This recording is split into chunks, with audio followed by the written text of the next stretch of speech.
My educator family, let me welcome you to our platform once again as we are delving into what was done on Strategy Sunday. So, yes, this is Analysis Thursday, where we are delving into the information that was presented on Sunday. On Sunday, we had with us the lovely Miss Rochelle Harris, who was, she is rather, a special educator and also a science educator and the founder of Care Beyond Reach Academy. She shared with us some valuable information on how we can incorporate the 4 C's into our lesson planning, whether it is going to be virtual or in the physical space. So you guessed it right. With me again to do this analysis is Mr. Kenloy Smith, a beginning teacher at the Roger Clark High School in the English Language Department. We have been getting excellent reviews from new educators about his ability to go delve into the information and to bring out new information that is also helping you. Let's have him now as we look at our analysis for Strategy Sunday, where we looked at the 4 C's on the lesson planning. Mr. Smith, welcome to the platform once again. Thanks Good for evening, consenting my loyal always. dear. Yes. I think I need to just Thanks for welcome myself consenting as well. always.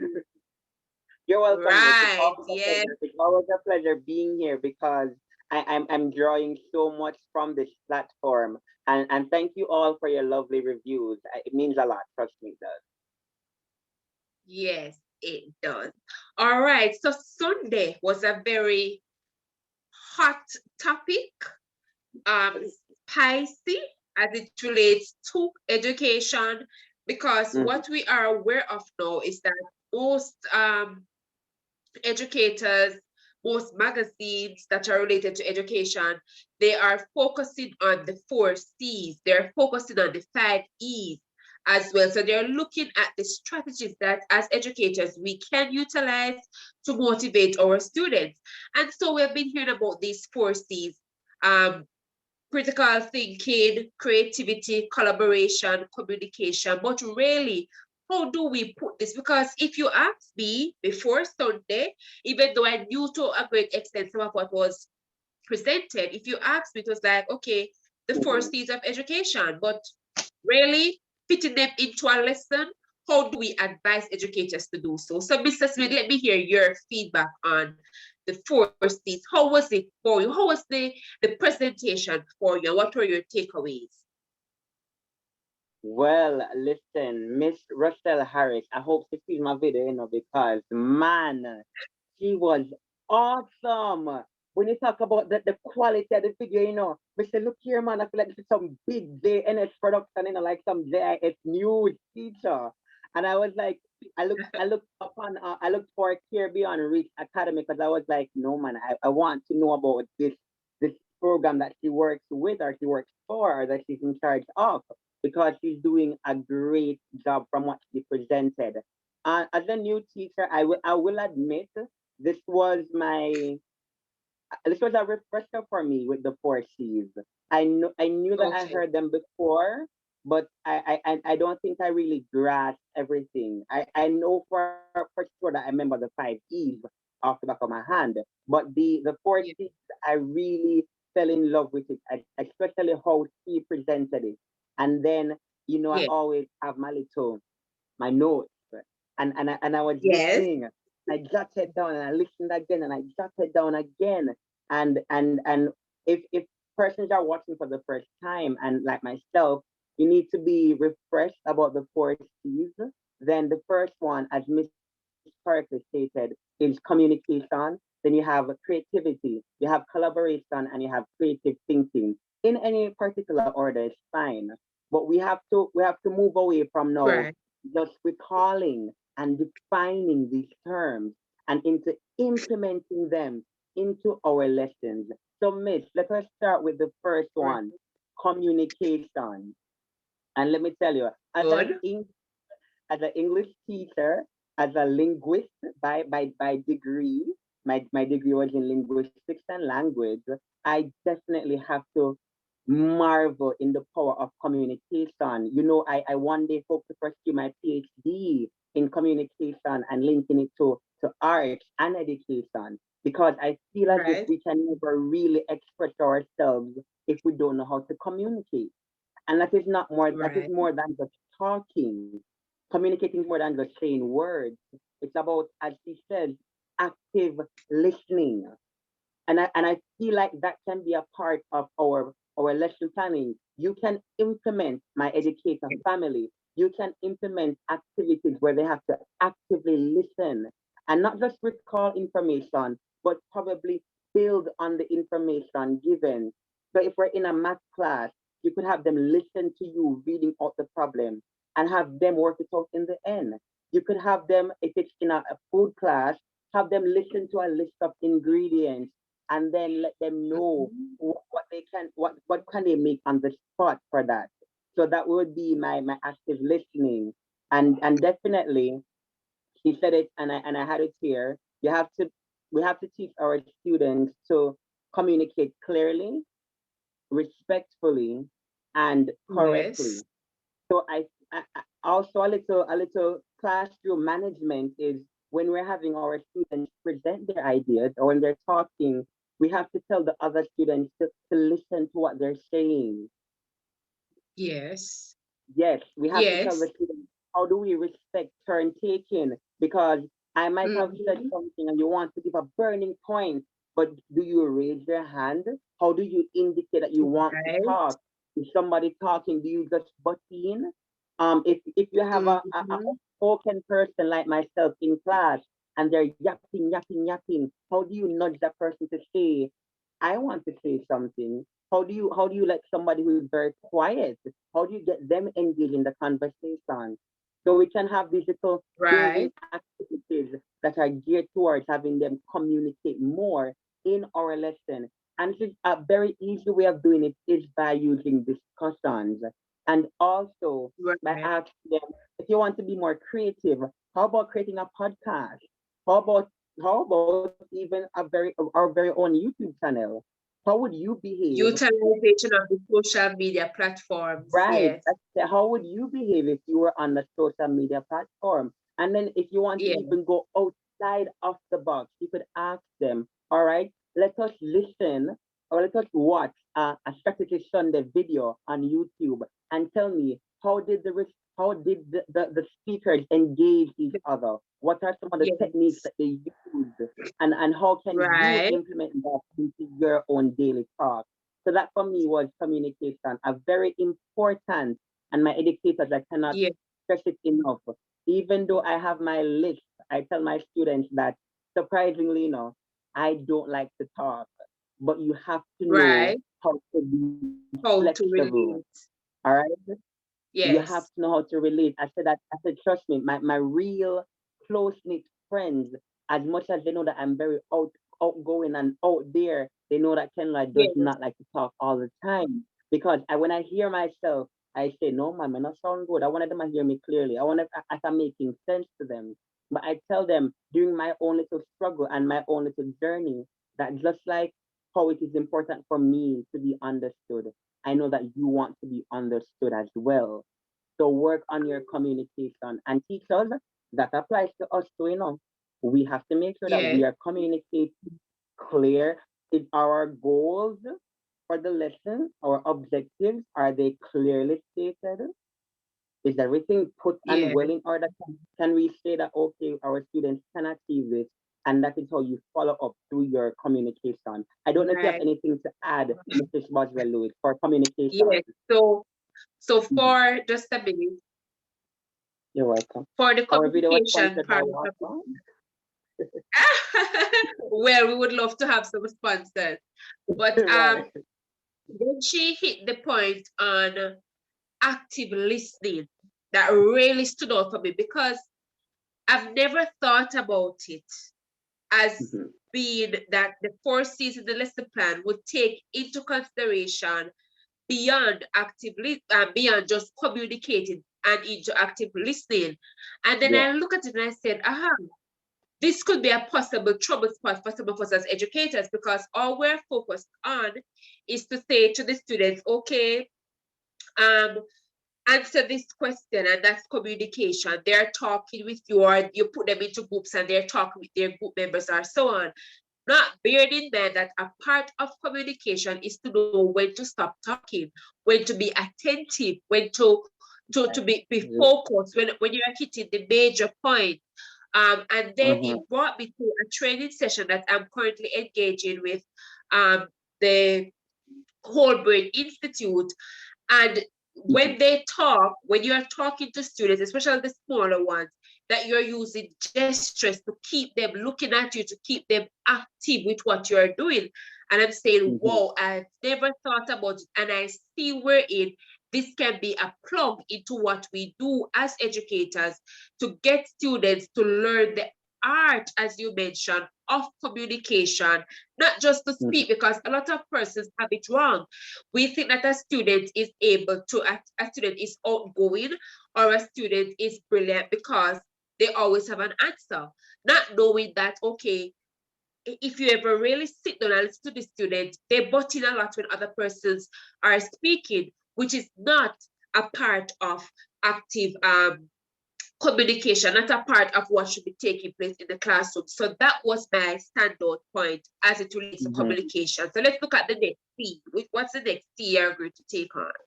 Uh, you know, always I'm a little favorite, you know, because just like the Bible, we have our favorite characters. I have my favorite for each week, Yes, and my favorite C is the creativity man.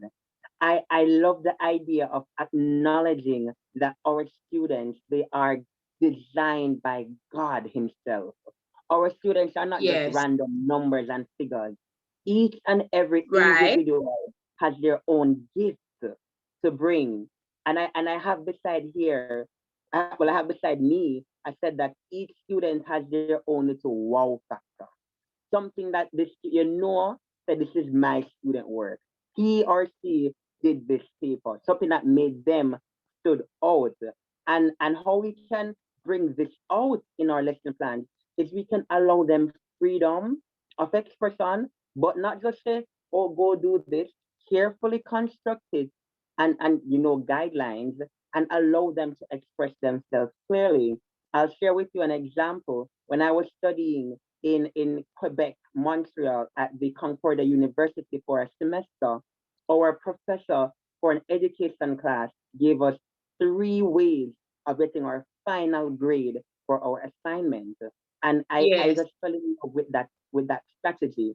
He said, if you cannot take an exam, you can write a research paper. And if you cannot write a research paper, you can make a presentation. Each of these had their own rubrics, and they all add up at the end to the same amount of marks. Granted, he admitted it was a lot of work. It was a lot of work, but he said that he knows that some people don't perform well in certain spaces, and he wants to allow you to creatively to just be comfortable and to show what you have learned for the class.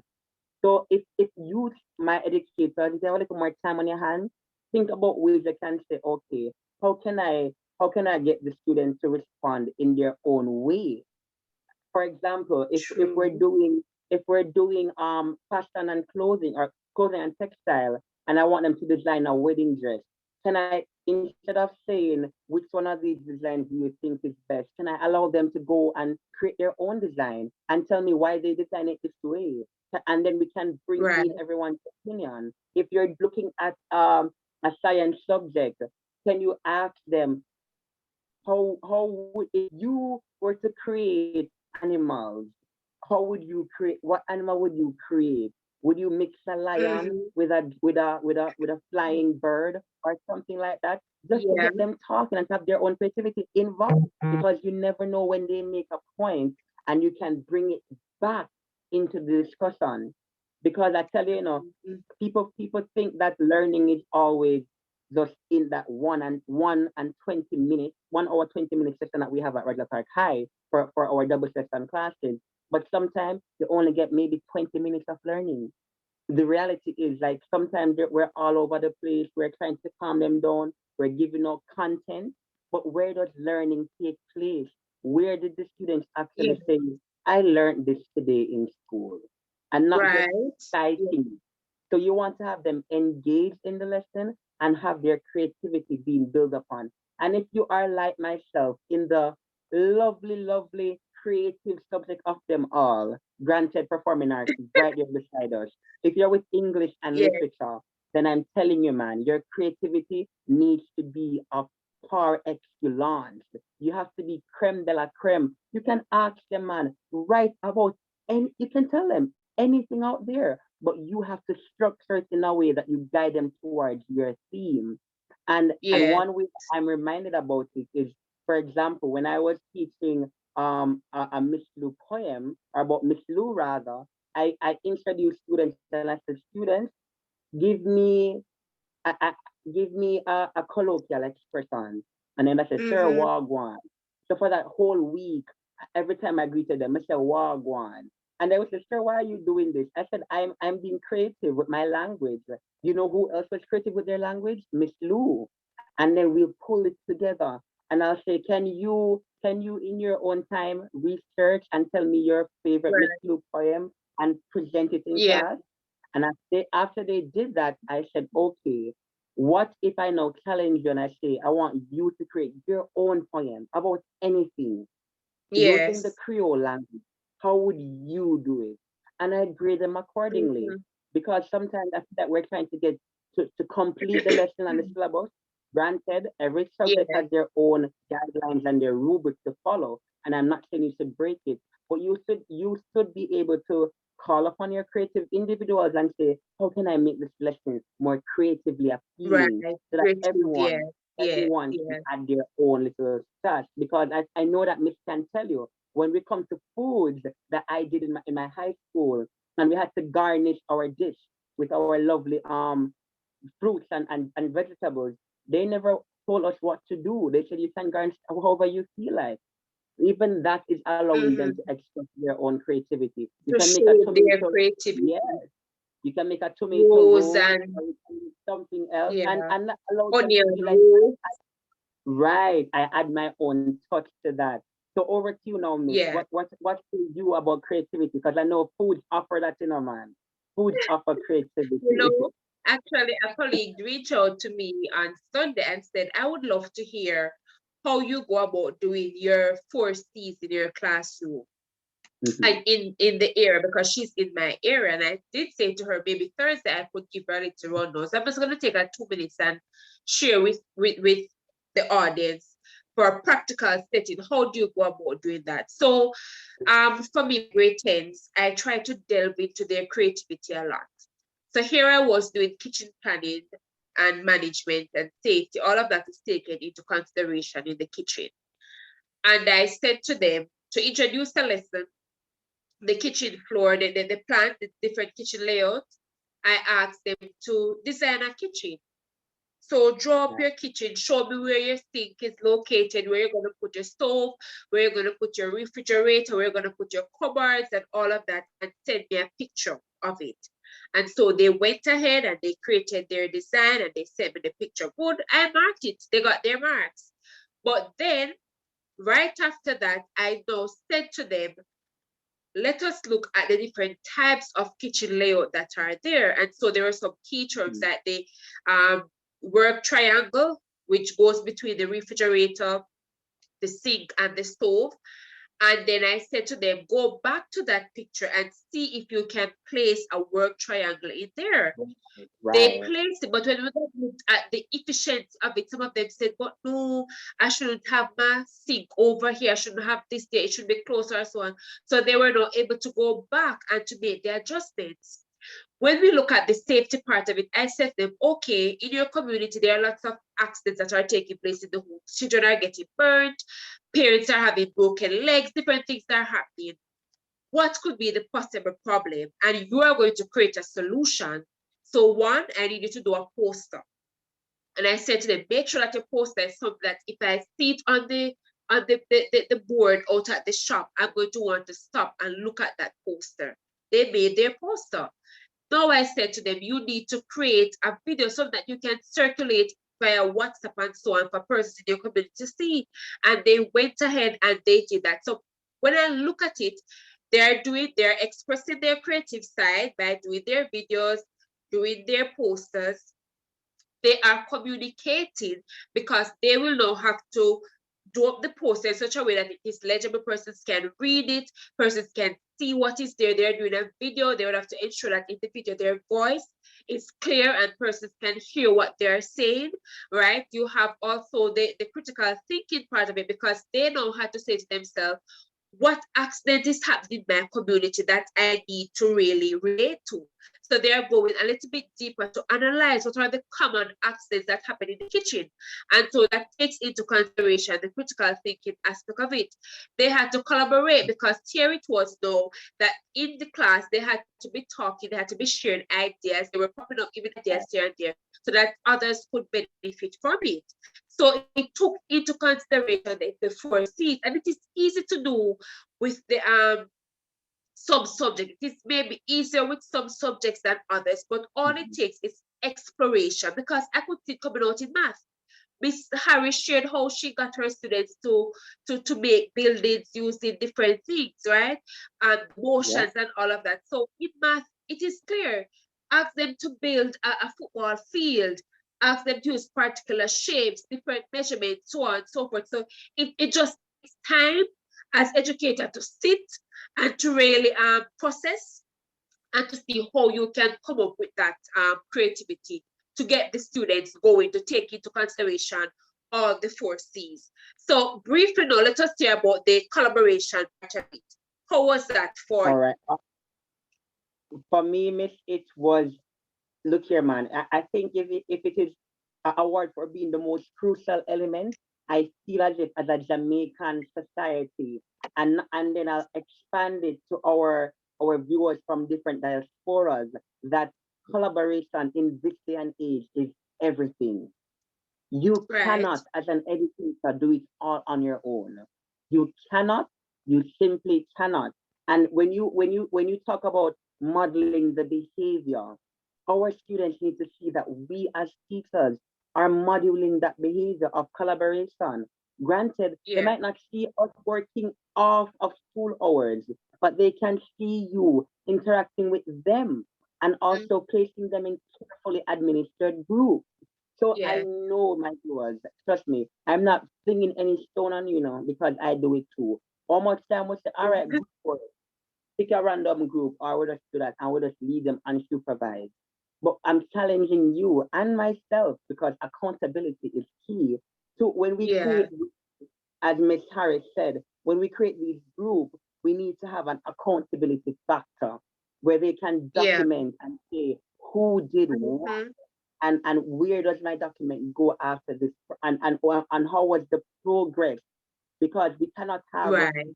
students doing no work getting graded for the work that maybe one person in the group did. And now, how can we put Yes. it into our lesson plans? One of my favorite personally, debates. For every subject, I know, and I'm telling you, for every subject, you can find a debatable topic. You can say, Yes. all right, students, do you think we should use the work triangle, or that it's outdated and we need to move to something else? What are your views? Mhm. And even when they're planning, and then when they're planning their debate, you will see well-informed persons who are on this work together. And I can share with you a little idea that I'm having right now from my students as they're prepping just days away from their final exam. That I'm challenging them to create, just like Miss Mhm. said, I'm challenging them to create a poster. But my poster will be created from in groups of there will be 3 groups, and each group will have maybe about 5 students. And the 5 of them Oh, have to okay. plan and design what goes on the poster first, what is the message of the poster, who design what, who find the Mhm. research, who find the Right. material, and where does the poster go in the classroom, and who monitors the poster. And in that way, they Right.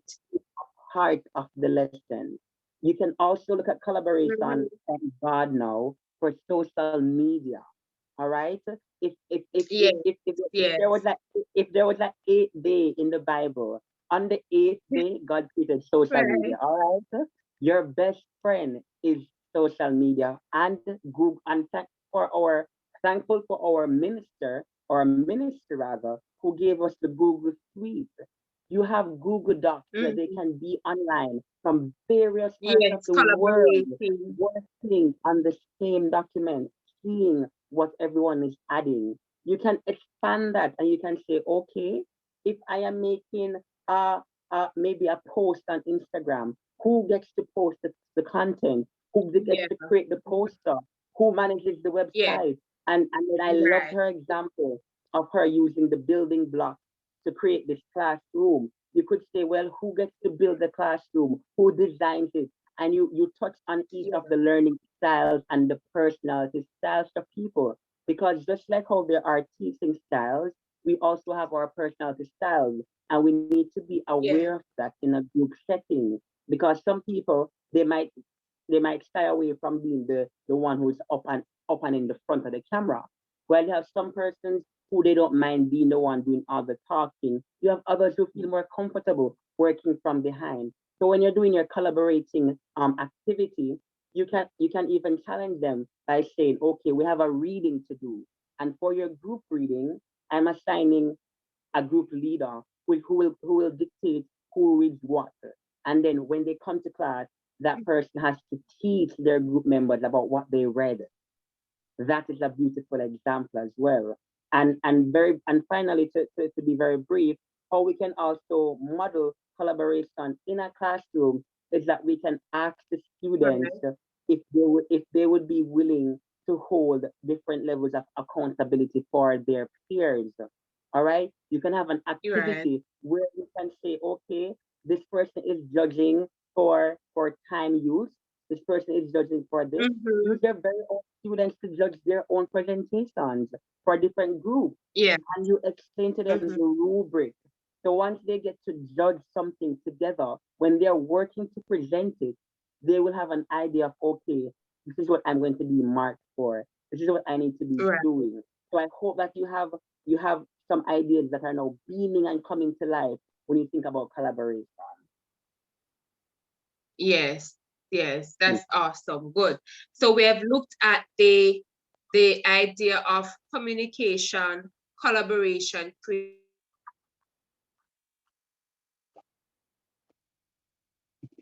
and mm. I, I think your video froze a little bit. Unless you for a few minutes.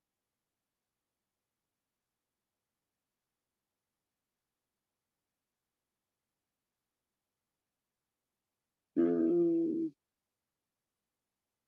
well, I know that while Miss gets a time to rejoin, he was stating that we looked at go communication, into we what looked is it at that you are doing. So it takes in, I see where it encompasses all three. They're all interrelated. There is none that yeah, is separate and apart, because if you create something, you have to communicate. When you would have create your when you have display your creativity, you have to share this idea with someone. You have to say to right, someone how what's the process, what is involved in it. So for me, I see critical thinking also being, we have to get to the point where we are more deliberate, because what I'm finding out with a lot of these youngsters in the classroom, that they don't want to think. If you ask them to think about something, you ask them to do a definition, they want to Google, they want to their dictionaries. They can't sit and process it and say, okay, using context clues and all of that. So we have to be deliberate as educators in the classroom to be asking the questions, the right questions, because to yeah, get critical thinking up, you have to be asking the right question, the what, the how, the why, the where, the when, in such a way that they'll be able to, share that information with you, and also to get them to start thinking deeper than just being on the surface. Because sometimes you ask students questions and they just answer you off the top of their head without going into it, not giving it much thought. But when you ask the who, the why, the when, the where, the what, the how, it gets them to go a little bit deeper. What's your take on it? Miss, 10 out of 10. I agree with everything that you just stated. One thing for me Yeah. that I always do is, it's a very annoying thing for some of my friends, but I always play the why game. So I believe one of the very fundamental questions we can ask in critical thinking is why. And when you ask them the Yes. why question, you're not just asking why for them to tell you something that they've read, but you're asking why is this so? Because believe it or not, as she stated in her presentation, Miss Russell was giving us examples of our great inventors back in those Right. days. And Yes. I'm pretty sure Yes. that at one point they had to ask themselves, so why? Why is it that we need to use this method of communicating? Why does this work this way? And how can I change it? So for example, in a lesson that can look like when I'm doing a presentation on, let us say, why did I use these meals for an elderly person in food class? And you ask them, why did you choose this meal? You let them have a chance to tell you why they chose it. And don't just stop at, okay, miss, because me cheap on the internet, or because them say, oh, people could eat more vegetables. Why?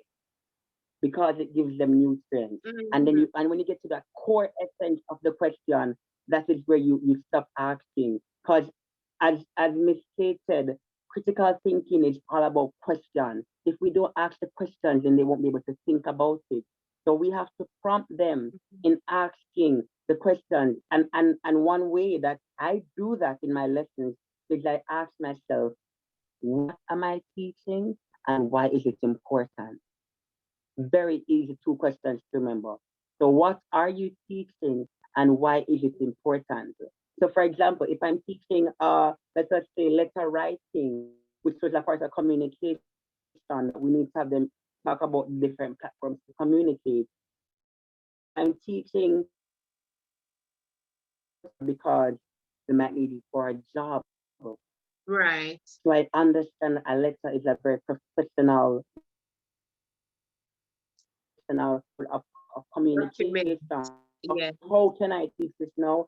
I can give people of how they can do a letter planning, do a letter rather, and have them think about it critically and say, all right, if you are writing a letter to maybe a doctor or a lawyer or to your principal versus a friend who you have lost contact with for many years, why do you think it would be different? Why do you think we Mhm. would have an address? Why do you think you need to have a date on your letter? Mhm. And Right. thinking about those questions. And once you understand the why, trust me, it will not be easy. So critical Yeah. thinking, very important.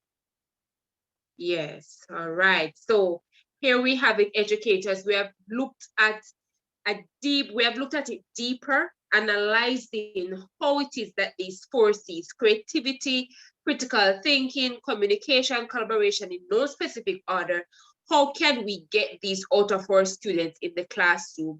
How can we do it to ensure that we are preparing the future leaders, the future generation for the nations around the world? And so thank you so much, Mr. Smith, for coming and always giving us quality analysis, quality information, quality delve in, going deeper, drilling down into what the presenters would have presented on Sunday. All right, so thank you so much, sir, and we look forward to next week on Sunday. We're going to be looking at the ADDIE model. So the ADDIE model is a model that is set up for lesson planning and also for assessment of students, whether it is online or in the physical setting. How can we use this model to help us as educators to better plan for our students? And so we will have you back again, sir, next week, Thursday, when we are closing out the mega magnificent month of May, where we have looked at online lesson planning. And I'm sure viewers, from what I've been hearing from you in the comment section, DMs, calls, you are really enjoying the sessions. They're really helping you. Continue to like, share, subscribe, tune in, everything that you can do to just send this out, because we are seeking to empower educators to get everyone up to par. What is it worth that we have educators who have valuable information and we're sitting on it and not sharing it? So I think that it is time for us to get into that attitude where we're willing to listen to each other, because an idea here can help you a year, 2 years, 3 years down the line, boost your career. Nothing is wrong with it. We have to put away professional pride and get into knowing. If you don't know, get onto a platform that knows and that is sharing information with you. So like up the video, subscribe to them, and we will see you next week. Thank you so much for always tuning in, always listening, and thank you again, sir, for being on this platform with us. Viewers, this was Strategic Educational Consultancy Services. I'm the director, Carla Boswell-Lewis, and my main aim and mission is to empower you educators and to get educators who are on the go, who know in-depth information to help you as well. Take care and see you on Sunday where we do our analysis Sunday. God bless you and keep you, and remember to keep safe. Thank you, sir, once again. All All right, right. welcome.